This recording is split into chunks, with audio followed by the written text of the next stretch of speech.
SD Negeri 004 Kabupaten Bengkulu Utara. Pada video kali ini, saya akan memaparkan aksi nyata modul 1.4 tentang budaya positif. Pada pendidikan guru penggerak angkatan 11 ini, saya dibimbing oleh Ibu Titi Sumarni MPD selaku fasilitator dan Mem Ferawati SPD MTPD selaku pengajar praktik. Berikut ini rancangan tindakan untuk aksi nyata. Latar belakang: murid tidak suka peraturan karena selama ini jika mereka melakukan pelanggaran maka akan mendapatkan hukuman dan cenderung akan mempermalukan dirinya. Tujuan aksi nyata: 1. Menciptakan murid yang merdeka dan disiplin yang kuat. 2. Menumbuhkan budaya positif di sekolah dengan meyakini nilai-nilai universal. Tolak ukur: 1. Terbentuknya keyakinan kelas melalui kegiatan kesepakatan kelas yang dilakukan wali kelas dan siswa. 2. Siswa mampu menerapkan dan menjalankan keyakinan kelas yang telah dibuat. Langkah-langkah tindakan yang akan dilakukan: 1. Menghadap kepala sekolah untuk menjelaskan pentingnya penanaman budaya positif dan keyakinan kelas di sekolah, serta meminta izin untuk diseminasi bersama rekan guru.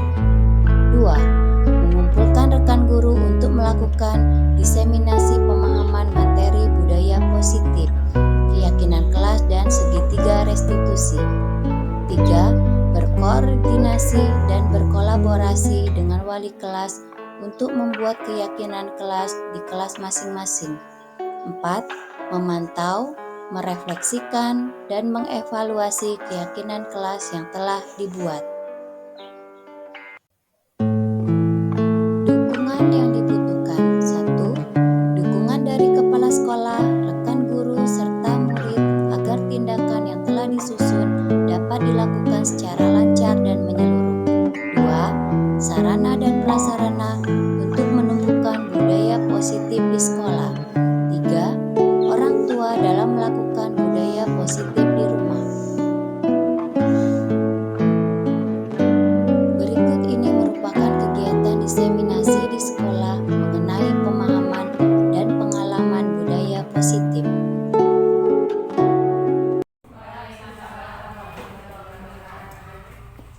Alhamdulillahirobbilalamin, wassalatu wassalamu ala asyrofil anbiya'i wal mursalin wa ala alihi washabbihi ajmain. Selamat siang Bapak Ibu sekalian.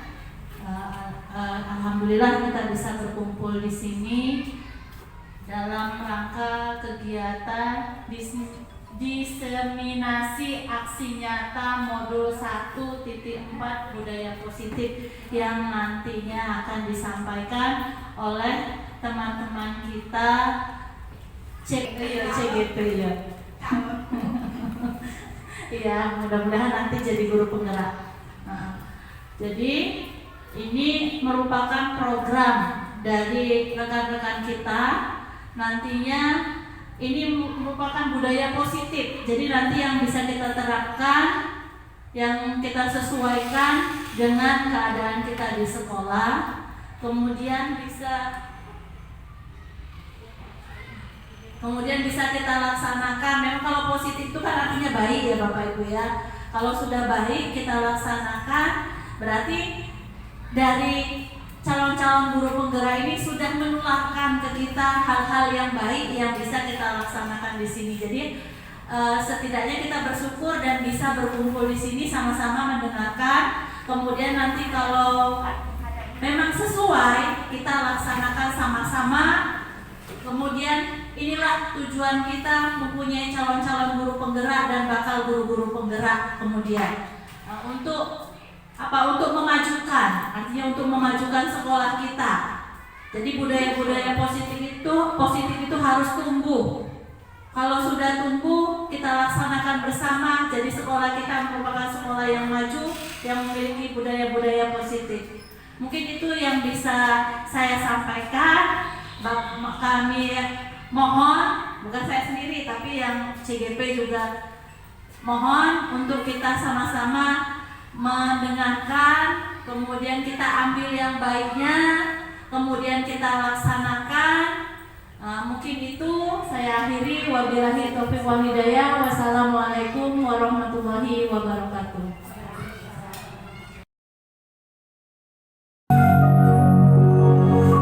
Bismillahirrahmanirrahim. Assalamualaikum warahmatullahi wabarakatuh. Yang terhormat Ibu Kepala Sekolah, Ibu Lili Darmiati SPD.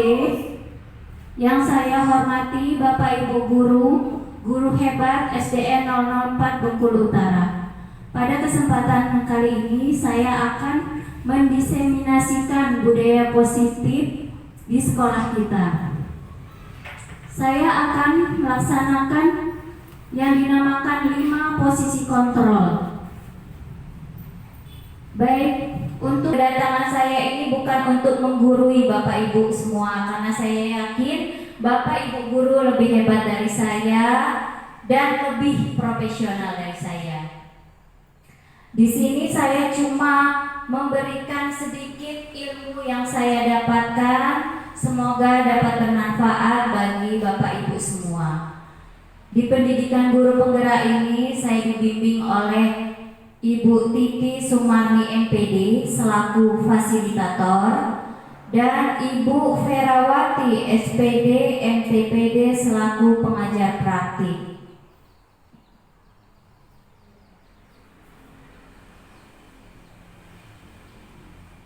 Budaya positif itulah yang akan saya sampaikan. Di sini saya akan menyampaikan 5 posisi kontrol guru. Ada 5 posisi kontrol guru, yaitu 1. Posisi penghukum, posisi pembuat rasa bersalah, posisi teman, posisi pemantau, dan posisi manajer. Untuk lebih mengetahui dan mengenal 5 posisi ini, marilah kita saksikan video mengenai Naren yang terlambat masuk sekolah. Selamat pagi, Bu. Selalu terlambat.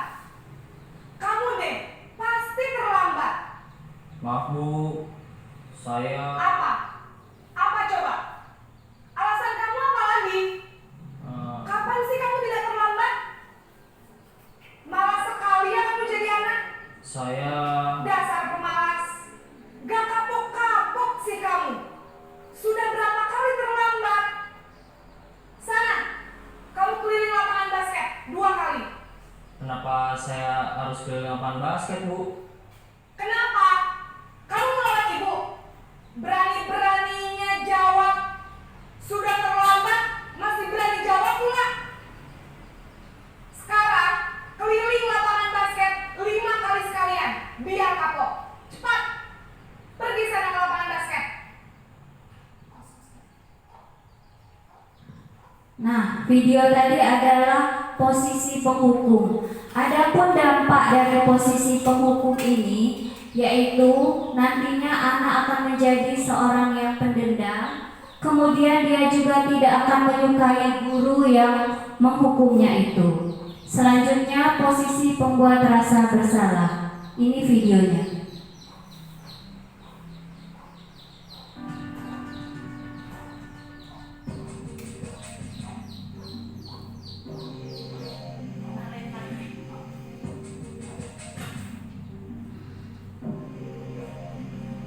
Naren!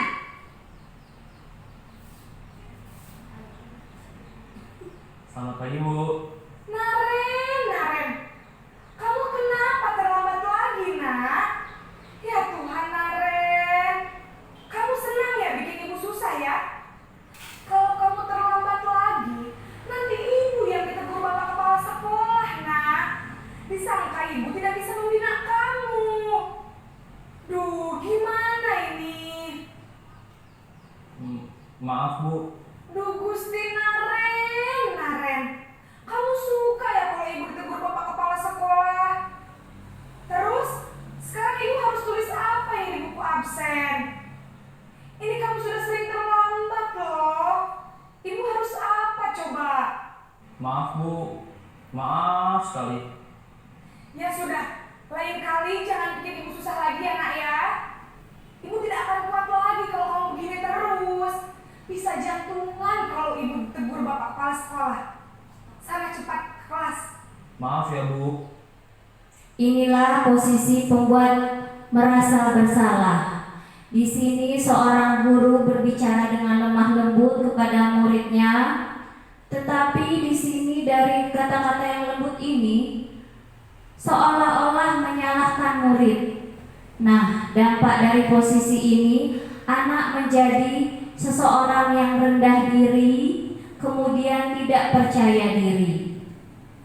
Bu, maaf sekali. Selanjutnya posisi teman. Mari kita sama-sama lihat video posisi teman.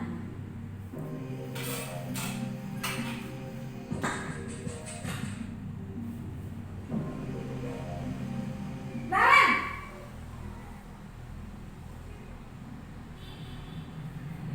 Selamat pagi Bu.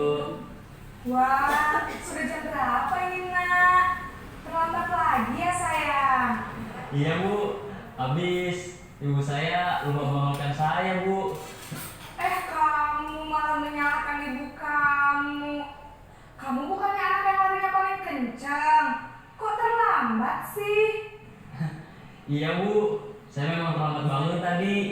Jadi biarpun saya lari kencang, tetap gak kekejar Bu. Ya sudah sana. Nanti lain kali larinya lebih kencang lagi ya. Biar gak terlambat lagi. Bikin senang ibu. Demi ibu. Bisa kan? Bisa lah Bu. Ya sudah. Ini adalah posisi teman, di mana guru berbicara kepada muridnya seperti temannya sendiri. Adapun dampak dari posisi ini, lanjut posisi pemantau, inilah videonya.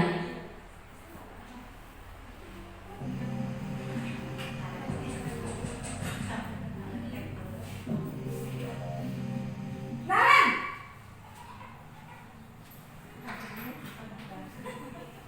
Selamat pagi Bu. Naren, apa peraturan sekolah kita tentang jam berapa kita harus masuk sekolah, nak? Kita harus di sekolah jam 7 Bu. Iya betul, sekarang sudah jam 7.20. Naren sudah tahu konsekuensinya jika terlambat hadir. Paham Bu, saya harus tinggal kelas pas jam istirahat selama 20 menit. Iya benar, konsekuensinya demikian. Jadi nanti jam 9.30 pas istirahat, kamu harus tinggal di kelas, kerjakan tugas tambahan.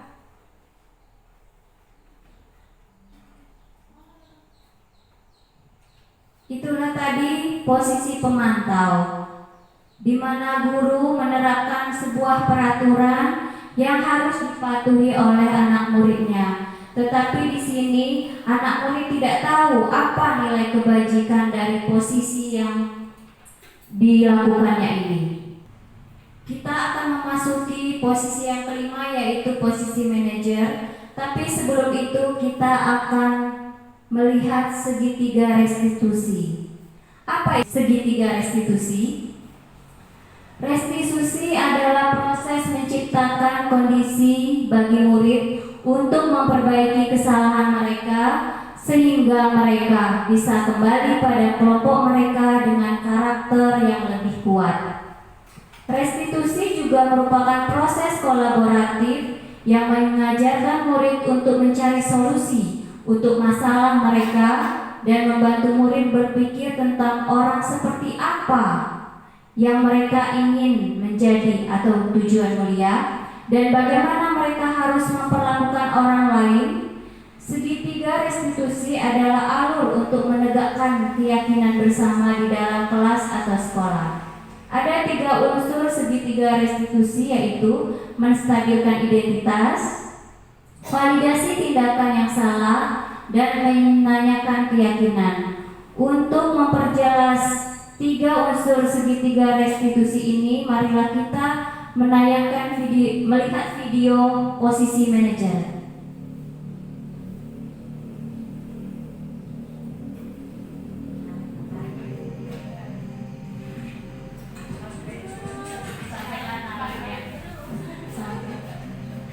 Naren,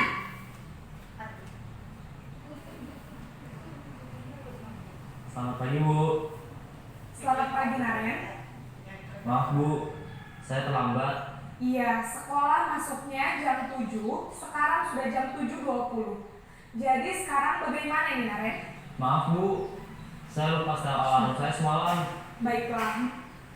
Di sini ibu guru menstabilkan identitas Naren. Kenapa dia terlambat? Ibu gurunya bertanya, kenapa Naren terlambat? Menurut kamu, keyakinan sekolah yang mana yang perlu kamu tingkatkan?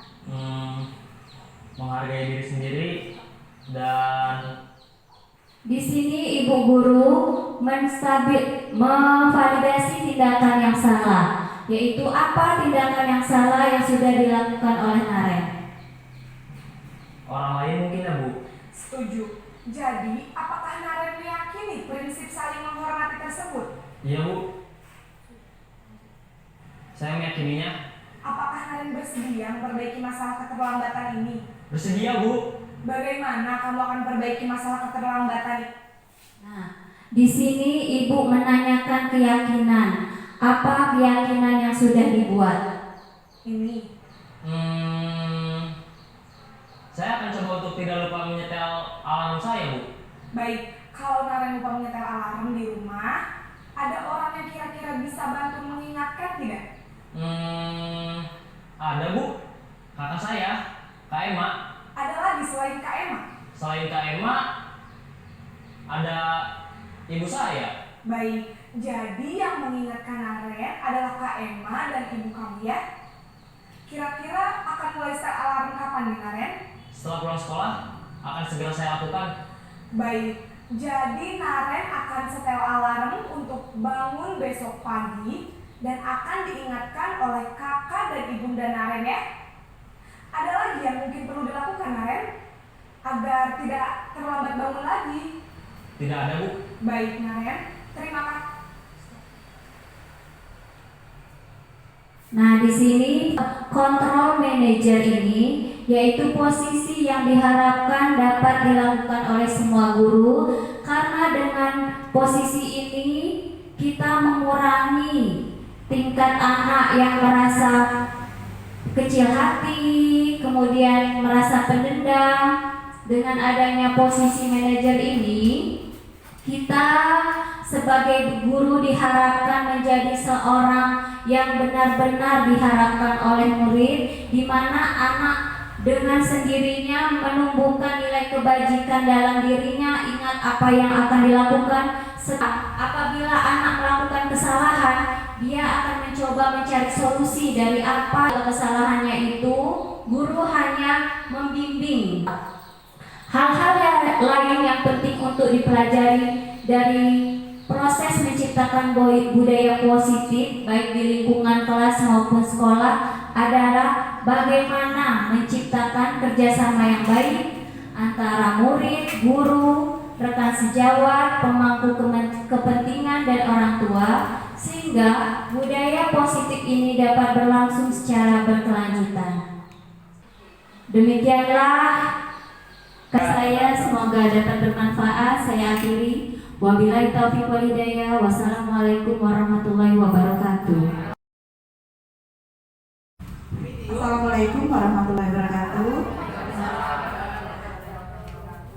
Terima kasih Bapak Ibu atas waktunya bisa membantu kami para CGP ini untuk menjalankan tugas. Ini sebenarnya tugas dari CGP, yaitu diseminasi penyebaran pemahaman dan penerapan budaya positif.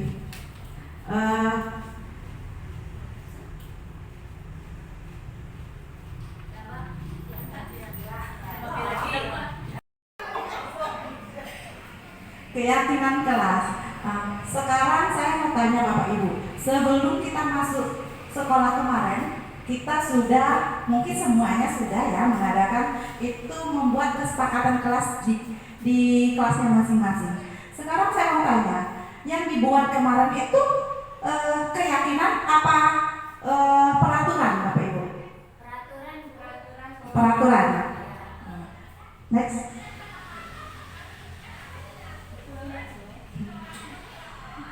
Keyakinan kelas. Tujuan kita membuat peraturan kelas atau keyakinan kelas atau sekolah pada dasarnya untuk menciptakan budaya positif. Kembali lagi tadi sudah dibahas sama Ibu Dwi Irawati tentang budaya positif. Jadi kita membuat peraturan kelas, lalu berkembang menjadi keyakinan kelas, lalu akan berkembang lagi menjadi lingkungan yang positif. Kemudian lingkungan positif akan berkembang lagi ke seluruh warga sekolah, yang nantinya hasilnya akan menjadi budaya positif di sekolah. Balik lagi ke keyakinan kelas. Mengapa keyakinan kelas? Mengapa tidak peraturan kelas saja? Di sini ada pertanyaan, mengapa kita memiliki peraturan tentang penggunaan helm pada saat mengendarai kendaraan roda 2 atau motor? Sekarang saya bertanya sama Ibu, tujuannya ada tidak di sana? Ada ya? Apa kira-kira? Untuk keselamatan, Bu. Oh, untuk keselamatan. Yang lain ada? Iya. Mengapa kita memiliki peraturan tentang penggunaan helm? Kita tujuannya itu untuk keselamatan diri kita sendiri. Kalau seandainya tidak menggunakan helm, kalau kita terjatuh, itu lebih fatal. Jadi kalau kita menggunakan helm, setidaknya kepala terlindungi. Itu kan ada ininya, tujuannya. Terus mengapa kita memiliki peraturan tentang penggunaan masker dan mencuci tangan pada saat setiap saat? Ada tujuannya? Ada. Apa tujuannya? Menjaga kebersihan. Menjaga kebersihan, kesehatan. Iya, bagus. Tujuan kita itu mengapa harus menggunakan masker? Itu kan ada tujuannya untuk kesehatan, menjaga diri kita dari mungkin lingkungan di sekitar kita, ya, dari penyakit yang banyak ya, mungkin virus-virus. Pembentukan keyakinan kelas itu harus bersifat abstrak, berupa pernyataan universal, dibuat dalam pernyataan positif, sedikit saja agar tidak diingat.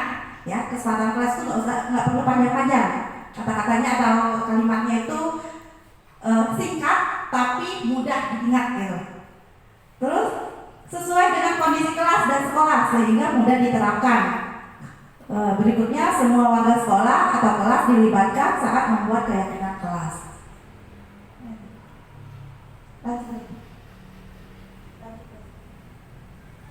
Prosedur pembentukan keyakinan kelas. 1. Mempersilahkan warga sekolah atau murid-murid di sekolah atau kelas untuk mencurah pendapat tentang peraturan yang perlu disepakati di sekolah atau di kelas.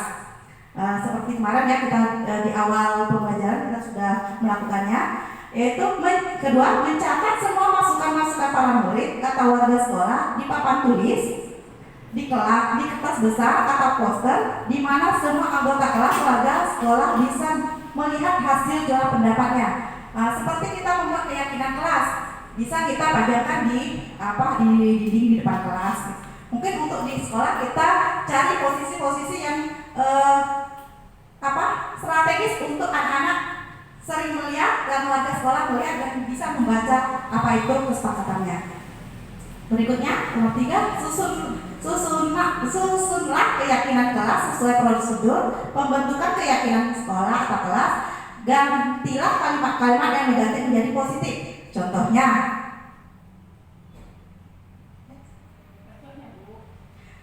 seperti kalimat negatifnya, jangan berlari di kelas atau koridor. Itu negatifnya.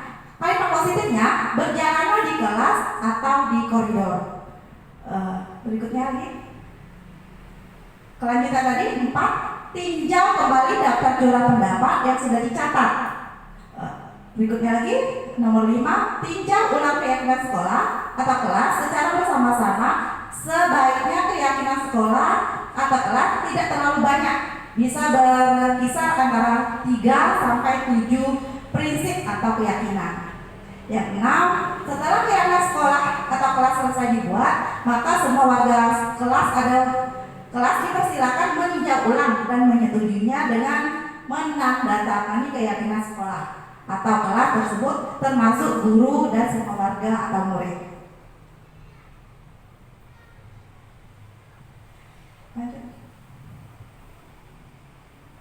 Di sini ada contoh kegiatan membuat keyakinan kelas. Seperti di sini guru bersama peserta didik membuat keyakinan kelas. Pertama itu ada lomba curah pendapat peraturan kelas yang perlu disepakati. Terus merumuskan peraturan menjadi keyakinan kelas menggunakan kelas keynote ya, minta anak ke depan. Terus menempelkan hasil dari keyakinannya tadi di kelas masing-masing atau di tempat yang strategis untuk keyakinan sekolah. Ini contoh ya keyakinan kelas. Bismillahirrahmanirrahim. Assalamualaikum warahmatullahi wabarakatuh. Alhamdulillahirrabbilalamin. Di siang ini masih bisa menyempatkan untuk kita berkumpul lagi walaupun sudah di luar jam sekolah. Ibu kepala sekolah yang selalu mendukung kegiatan ini, saya ucapkan terima kasih Bapak Ibu guru hebat Dewan Guru SDN Negeri 004 Bengkulu Utara yang berbahagia dan rekan-rekan CGP Angkatan 11 Bengkulu Utara yang berada di SD Negeri 004 Bengkulu Utara yang sama-sama sedang berjuang dalam program pendidikan guru penggerak ini. Semoga masih bersemangat selalu. Terima kasih Bapak Ibu kehadirannya sore ini, siang menjelang sore. Mohon maaf mungkin mengganggu waktunya sejenak untuk bisa mengikuti kegiatan kami. Di modul 1.4 ini kami diberikan tugas sebagai tugas aksi nyata kami yang harus diunggah, yaitu diseminasi aksi nyata. Jadi kami di sini berdiri bukan karena bisa, kalau meminjam istilah Pak Paulin, pengimbasan, menyampaikan sedikit apa yang kami dapatkan di program yang sedang kami ikuti ini, yaitu yang di modul 1.4 budaya positif. Ibu Dini ini sebagai fasilitator. Jadi kalau di guru penggerak itu ada fasilitator, pengajar praktik dengan instruktur. Kalau kami CGP-nya. Saya ucapkan kembali selamat datang kepada para guru hebat dan luar biasa. Mari kita belajar bersama, berkolaborasi, saling mendukung demi mewujudkan disiplin positif di sekolah kita tercinta. Bisa Bapak Ibu? Terima kasih. Nah, ini saya sedikit menjelaskan. Kami sudah berada di modul 1.4. Di modul 1.1 itu kami dibekali tentang filosofi pemikiran KHD, Ki Hajar Dewantara, Bapak Pendidikan Indonesia. Setelah kita dijelaskan filosofi pembelajarannya, masuklah kami di 1.2, yaitu nilai dan peran guru penggerak. Salah satu peran guru penggerak yang saya petik adalah kolaborasi. Jadi sesuatu di sekolah ini yang bisa tercapai melalui kolaborasi. Dia ada kolaborasi, ada inovatif, nilai-nilai guru penggerak. Nah, kemarin kita pada saat kami pendampingan kedua, pengajar praktik hadir, kita sudah menyusun bersama, menganalisa visi sekolah, yaitu dari visi guru penggerak. Setelah ada visi, dimasukkanlah ke modul 1.4 yang sedang kami kerjakan sekarang, yaitu budaya positif.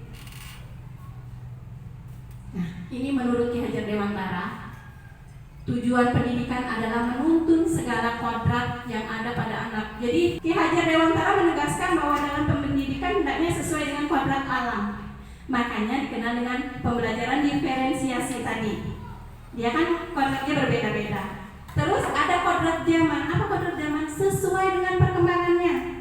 Sekarang sudah era digital, kita harus bisa mengikuti itu.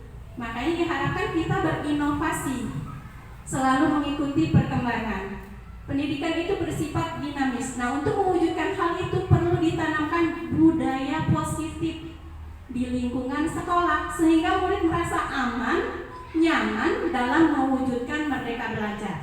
Jadi dari setiap babnya itu memang ada hubungannya dan bertahap, karena dalam guru penggerak ini pertama itu tergerak dulu. Jadi dari kaminya dulu, mungkin fase kami sekarang baru tergerak, bergerak, menggerakkan. Diseminasi ini kan artinya mengumpulkan orang, menyampaikan materi, dan diharapkan yang mendapatkan pengetahuan ini bisa melakukan berkolaborasi bersama-sama. Itu diseminasi.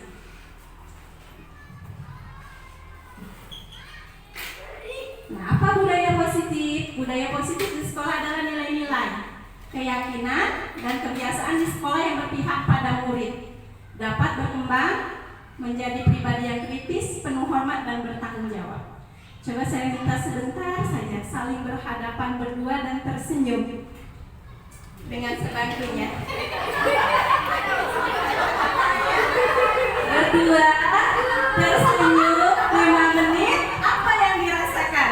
Tersenyum dulu. Setelah tersenyum akan menjadi apa? Kan senyum. Menjadi senang dan tertawa. Itu budaya yang diharapkan dari senyum. Padahal cuma suruh senyum. Kok bisa ketawa? Kok bisa teriak gembira sama-sama? Apa rasa di hati pun berubah kan? Itu bisa kita terapkan pada anak. Itu hanya positif yang sedikit. Dari tersenyum saja bisa memberikan warna di hati anak itu. Ya? Pak Ade udah tersenyum? Sama Mas Hendy? Gak mahal ya? Iya gak mahal. Hanya harus membuka hati kita untuk anak.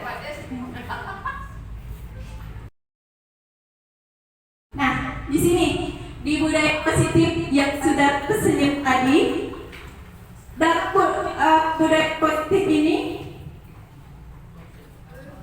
ada 6 nanti yang akan kita sedikit sampaikan. Ada disiplin positif dan nilai-nilai kebajikan universal, ada teori motivasi, hukuman, dan penghargaan serta restitusi. Ya, nanti kita lihat. Ya, sip. Terima kasih atas responnya. Selanjutnya ada keyakinan kelas. Mungkin di kelas-kelas Bapak Ibu sudah membuat keyakinan kelas atau kesepakatan kelas. Kesepakatan kelas sampai sekarang nanti akan dijelaskan sama Ibu Desmi. Mungkin ada perbedaan antara apa itu keyakinan kelas dan kesepakatan kelas. Ya, ada kebutuhan dasar manusia dan dunia berkualitas. Selanjutnya ada 5 posisi kontrol, ada segitiga restitusi. Nah, berlanjut, apa itu restitusi? Jadi karena ini 6, kami bertiga. Nah, bagi 3, 2.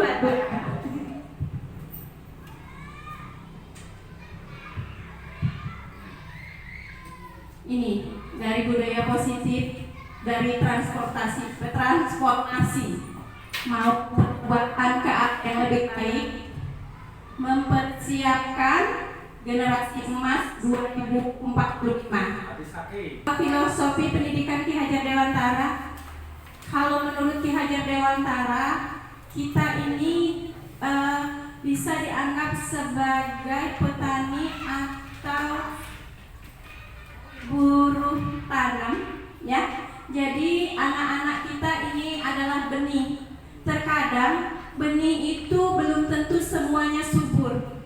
Bagaimana cara petani ini untuk bisa menghasilkan, untuk panen dari benih yang berbeda-beda ini dengan hasil yang maksimal. Disitulah seorang guru diharapkan bisa membawa anak ini dari, misalnya ada, ya kita sudah menemui anak yang berbeda-beda ya. Ada yang memang pintar, ada yang memang benihnya bisa dikatakan unggul, ada yang kisut. Gimana sih petani ini caranya? Mungkin dari takaran pupuknya, dari kebersihan lahannya sehingga panennya itu bisa maksimal.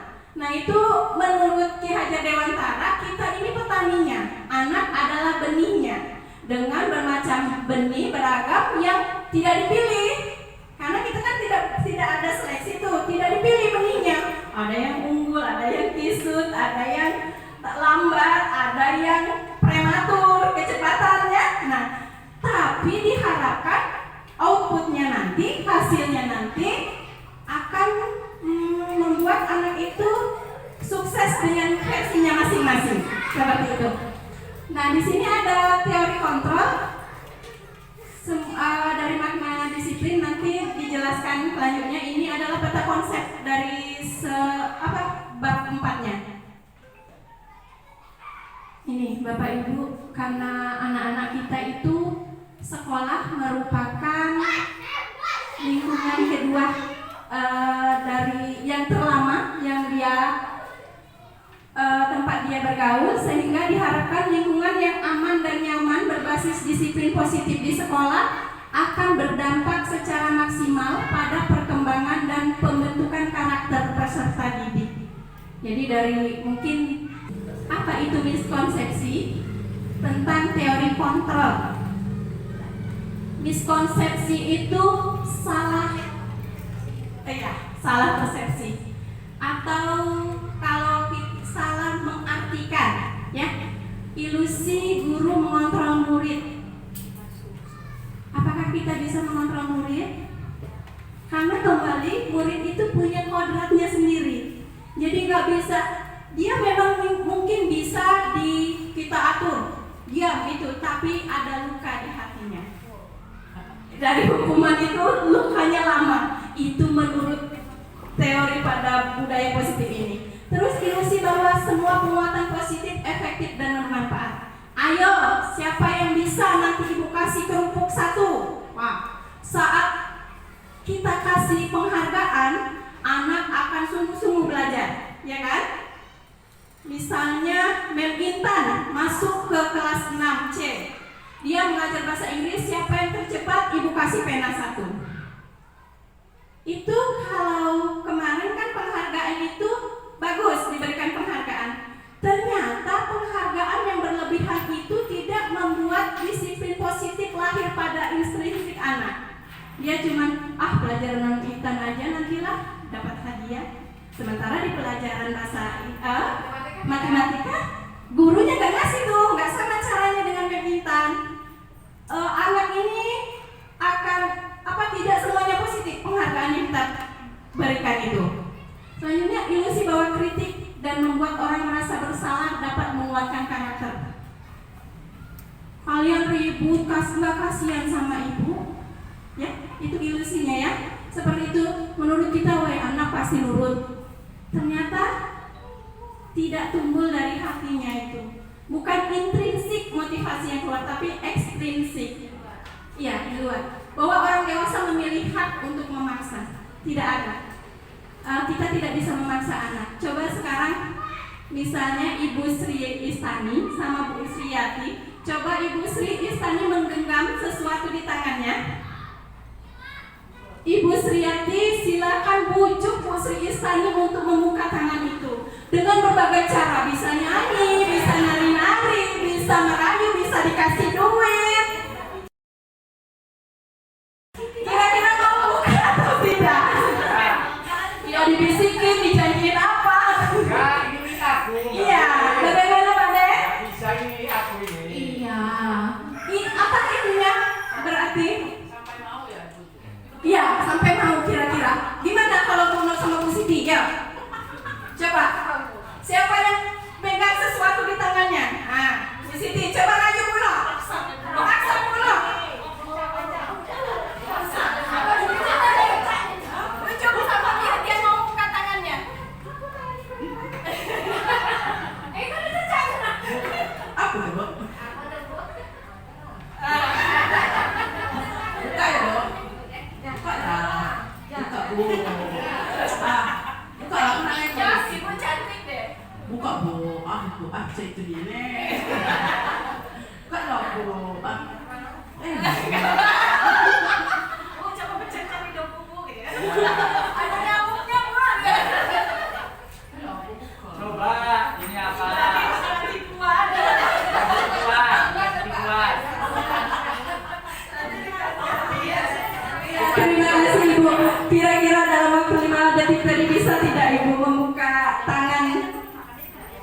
Siti ini dengan bujuk rayu Ibu? Terbuka atau tidak? Terbuka tidak? Ternyata teori kontrol itu ada diri kita. Nggak bisa orang maksa apa yang ada pada diri kita ya. Yang punya hak itu cuma kita sendiri. Nah, ini perubahan paradigma stimulus respon ke teori kontrol, mengontrol ya. Realitas kita sama. Menurut kita sama, ternyata kita berbeda. Setiap orang itu punya perbedaan, jadi tidak bisa dipaksakan untuk sama. Selanjutnya semua orang bisa melihat yang sama. Tetapi setiap orang memiliki gambaran berbeda walaupun yang dilihat itu sama.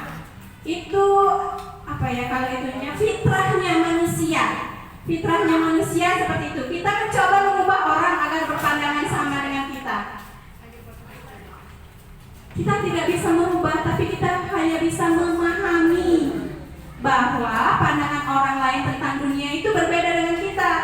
Perilaku buruk dilihat sebagai suatu kesalahan. Kalau di segitiga restitusi nanti ada dijelaskan, tidak apa-apa kalian melakukan kesalahan, manusiawi melakukan kesalahan. Ibu juga pernah melakukan kesalahan seperti itu.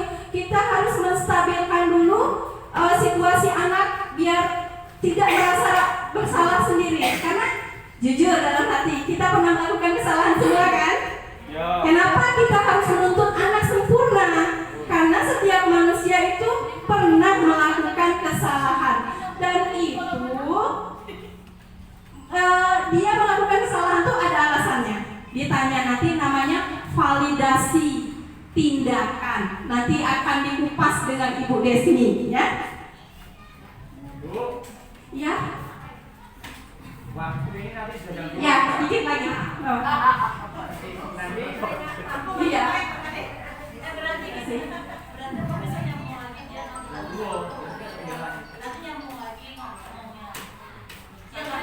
Ya, nah, ya ini dalam budaya positifnya. Lanjut. Disiplin positif itu penerapannya seperti itu ya. Lanjut, Bin.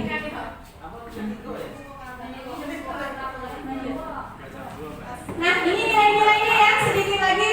Ini saya nilai-nilai kebajikan universal. Dimasukkan kalau di Indonesia profil pelajar Pancasila. Kalau nilai kebajikannya ada dari 6 banyak, cuman yang di Indonesia diterapkan di kurikulum Merdeka sekarang adalah di nilai-nilai kebajikan profil pelajar Pancasila. Lanjut, Pi.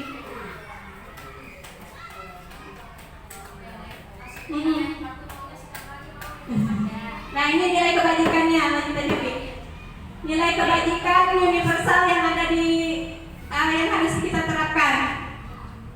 Nah, ini Bu yang bertanya restitusi tadi, saya itu biar gak hutangnya. Perbedaan hukuman, konsekuensi, dan restitusi. Jadi kalau hukuman pernah nggak tidak mengerjakan PR, suruh nulis 10 halaman atau menyikat WC, nah itu hukuman. Berbeda apa yang dikerjakan dia berbeda dengan apa kalau konsekuensi itu terencana atau disepakati. Yang lebih bagus restitusi, proses menciptakan kondisi murid untuk memperbaiki kesalahan yang ditanyakan ke anak lagi tadi. Lanjut, Pi.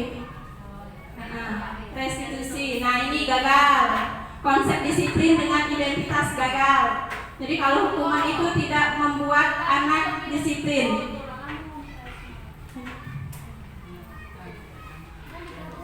Ya, dari konstitusi lanjut ke restitusi. Ini penguatan jangka pendek. Yang diharapkan itu penerapan disiplinnya dia intrinsik lama. Lanjut, Pi. Biar cepat. Nah, ini kita lihat ini.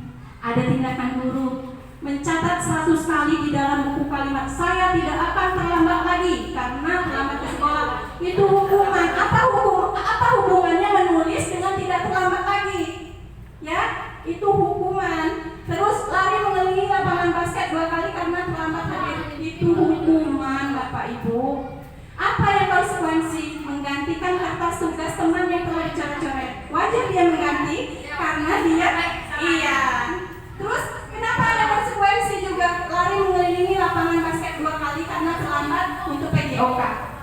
Kalau dia olahraga suruh lari keliling lapangan itu konsekuensi. Tapi kalau telat suruh hormat bendera atau suruh lari lapangan itu disebut hukuman. Membersihkan tumpahan air di meja tulis karena tersenggol juga itu konsekuensi.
Rindang, Ibu lihat beberapa hari ini Rindang murung. Kemudian pagi tadi juga Rindang datang terlambat ya?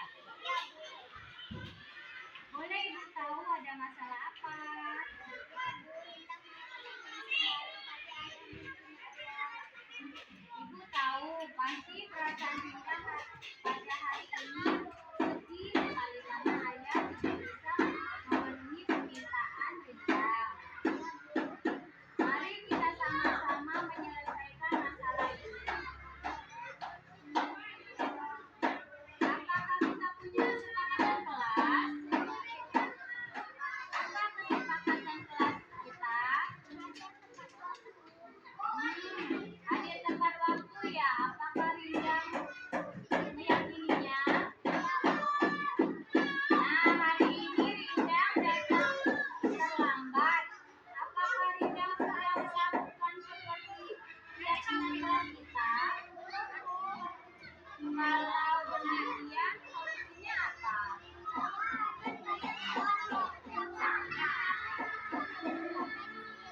Oke, Ibu hargai usaha Rindang untuk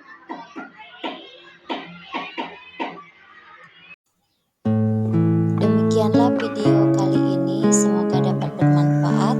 Saya akhiri. Wassalamualaikum warahmatullahi wabarakatuh. Salam guru penggerak.